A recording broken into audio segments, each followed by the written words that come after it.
परिचय। जब बहुत गर्मी लग रही हो और आपको ठंडी हवा की आवश्यकता हो तो सबसे पहले आप पंखा चलाते हैं, या आप ठंडे मौसम से बचने के लिए गर्म कॉफी पीना पसंद करते हैं। आप कॉफी की मशीन को चालू करने के लिए बटन दबाते हैं।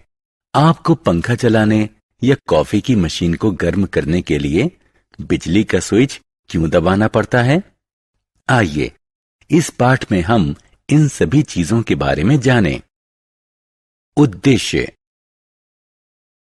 इस पाठ के अंत में आप निम्न करने में सक्षम हो जाएंगे: किसी परिपथ में इलेक्ट्रॉन के बहाव का वर्णन करना, एक वास्तविक विद्युत परिपथ बनाना, विद्युत परिपथ का आरेख बनाना, किसी विद्युत परिपथ का वर्णन करना।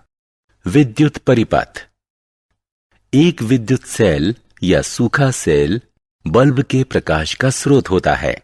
आइए जानें कि टॉर्च का बल्ब कैसे प्रकाशित होता है। पहला चरण, टॉर्च से बल्ब निकालें। आप देख सकते हैं कि बल्ब पतले शीशे का छोटा गोला होता है, जिसके भीतर दो मोटे तारों से फिलामेंट जुड़ा हुआ होता है। इनमें से एक मोटा तार बल्ब के आधार की धातु के कवच से जुड़ा होता है। दूसरा तार बल्ब के आधार की धातु के शीर्ष से जुड़ा होता है। आधार में स्थित धातु का कवच और धातु का शीर्ष बल्ब के दो टर्मिनल होते हैं। विद्युत परिपथ। दूसरा चरण, दो आधे मीटर लंबे आवरण युक्त तार लीजिए। चाकू की सहायता से दोनों तारों के सिरों से प्लास्टिक का खोल हटाइए। बल्ब को बल्ब होल्डर में लगाइए। अब ये दो पेंच बल्ब के दो टर्मिनल हो गए। आवरण युक्त तार को चित्र में दिए गए प्रकार से होल्डर के दो टर्मिनलों से जोड़ दें। विद्युत परिपथ। तीसरा चरण, आखिरकार स्वतंत्र तार के एक सिरे को सेल के धनात्मक टर्मिनल से जोड़िए और दूसरे सिरे को सेल के ऋणात्मक टर्मिनल से जोड़िए। इसे रबर बैंड या चिपकाने वाले टेप की सहायता से भी जोड़ा जा सकता है। जोड़ने के बाद आप देख सकते हैं कि बल्ब प्रकाशित हो चुका है। बंद एवं खुला हुआ परिपथ। यदि आप देखेंगे तो दोनों तार दोनों टर्मिनल से जुड़े हुए हैं। यह एक अखंडित परिपथ है, यानी एक बंद परिपथ है। सेल के एक छोर से तार को हटा दीजिए।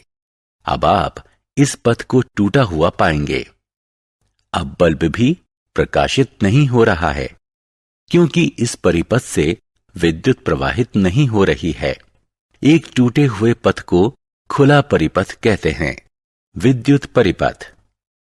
जब हम किसी इलेक्ट्रॉनिक उपकरण जैसे फ्लोरोसेंट ट्यूब, पंखा या वातानुकूलक इत्यादि का प्रयोग करना चाहें या ना करना चाहें, तो उसके अनुसार हम स्विच को ऑन या ऑफ कर देते हैं। किसी बल्ब के स्विच का परिपथ पूरा करने के लिए उसे नीचे की ओर दबाया जाता है, जिससे बल्ब प्रकाशित हो उठता है। बल्ब को बंद करने के लिए हम स्विच को ऊपर की ओर दबा देते हैं। यह परिपथ को खंडित कर देता है, यानी तोड़ देता है, जिससे वह प्रकाशित नहीं हो पाता। स्विच इस प्रकार बनाए जाते हैं कि सामान्य परिस्थिति में परिपथ खुला रहे। परिपथ से विद्युत प्रवाहित नहीं होती। जब हम स्विच का दूसरा सिरा दबाते हैं तो यह परिपथ को बंद करने के लिए जुड़ जाता है। परिपथ से विद्युत प्रवाहित होने लगती है और बल्ब जलने लगता है। या आप यह भी कह सकते हैं कि स्विच किसी परिपथ को खोलने या बंद करने का यंत्र होता है। सारांश। आइए हमने जो कुछ सीखा है उसे संक्षेप में दोहराएं। एक इलेक्ट्रिक बल्ब से जब विद्युत धारा प्रवाहित होती है तो यह प्रकाशित हो जाता है। एक बंद परिपथ स्वयं से विद्युत को प्रवाहित होने देता है। खुला परिपथ एक खंडित या टूटा हुआ परिपथ होता है, जिससे विद्युत धारा प्रवाहित नहीं होती।